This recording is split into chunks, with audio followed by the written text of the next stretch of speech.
Hello all. So, in this session, we are going to see what are the different types of servers. So, what is a server? Before starting the topic, we will see what is a server. So, server is nothing but a machine which has a huge amount of data.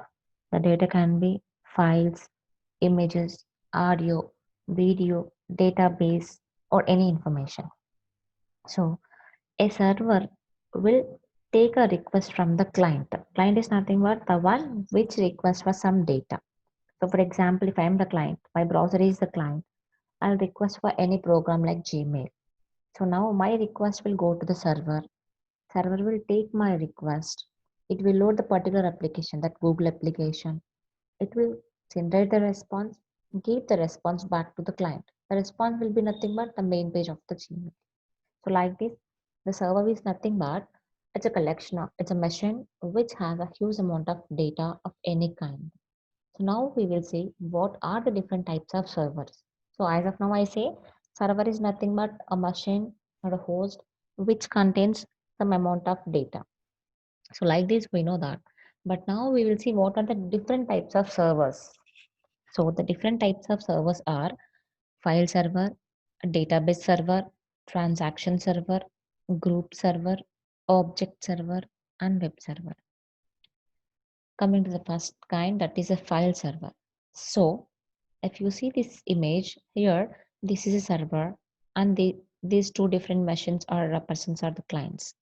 So these client will communicate with the server through the network. But this server is only file server, which means it contains only files.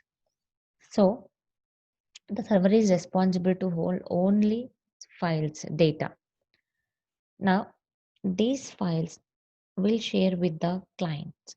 The files can be of formats, documents, images, or other data objects like text documents, Word documents, Excels, PPTs, and so on. So here we can say the server is a repository of files, the collection of files. So here, this server is dedicated only for the storage of files. Here, if you see the last point, the system security limit to these files is specific users or groups, means a particular person can access a file or only a particular group of users can access the files. The examples we can say is novels directory, MS's active directory, which contains a collection of files. This is a file server, and we can say a file server can be a dedicated system like network attached storage device. Here we can say network attached storage device is a device which stores collection of files. Or we can say it is a simple computer which hosts sharing of files. I said file server means a server which contains the files. So it can share the files to the clients. Now, uh, here it will act as a central storage which can be accessed by multiple users or multiple systems. Now, in home networks, we can say computers as file server. Like, for example, in a college or in a department or in a lab, if we have different systems connected to the network, there one computer can be a file server. This computer can store a huge amount of files which can be shared with the clients. So, file server is nothing but a server which is a collection of files, the storage of files. Whereas, if you see the database server, this server is nothing but a machine which stores data, only data. It's a backend system. We can say the backend in three-tier architecture. That backend system with the database, it contains only database applications where the client will request for the data.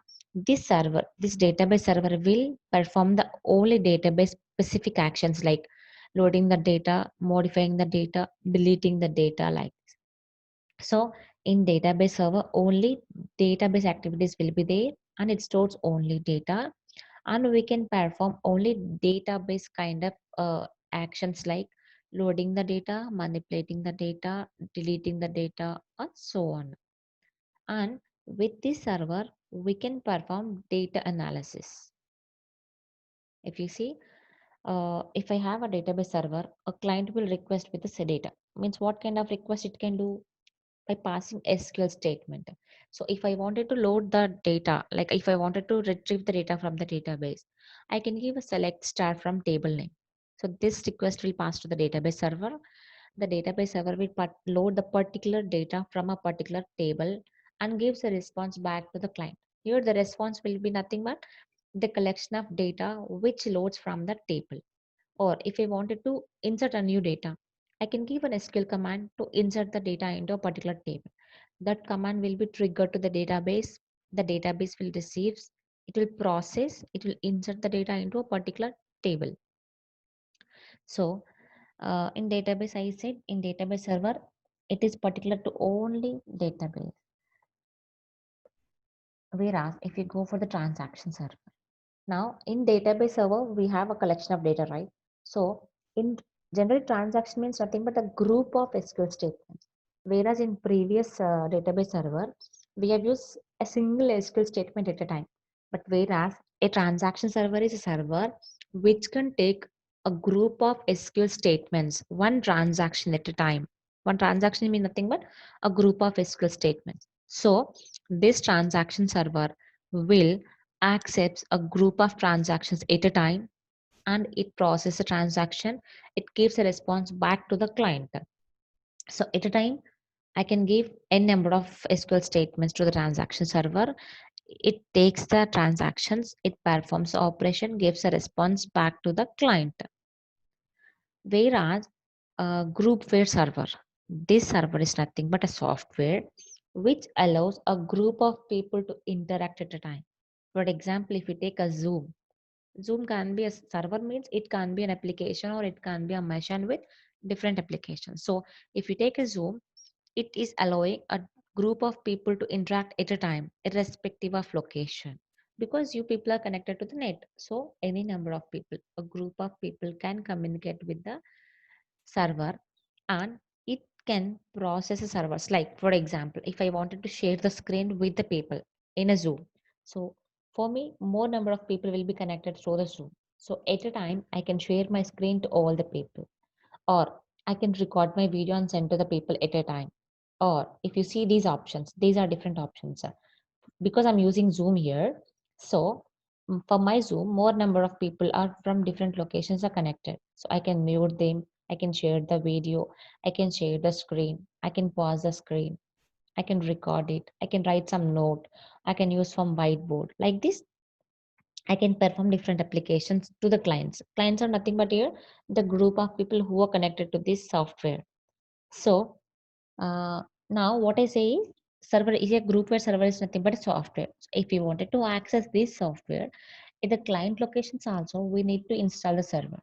And from that server, you will trigger a request to the from the client. For example, I'm the server. So in my system, I need to have Zoom. If you are a client in your system also, you should have a Zoom software. From that software, the client means you and me both we will communicate, we can share the data. So for this, client should have the software as well as server should have the software. And see the example here, electronic meetings with each person.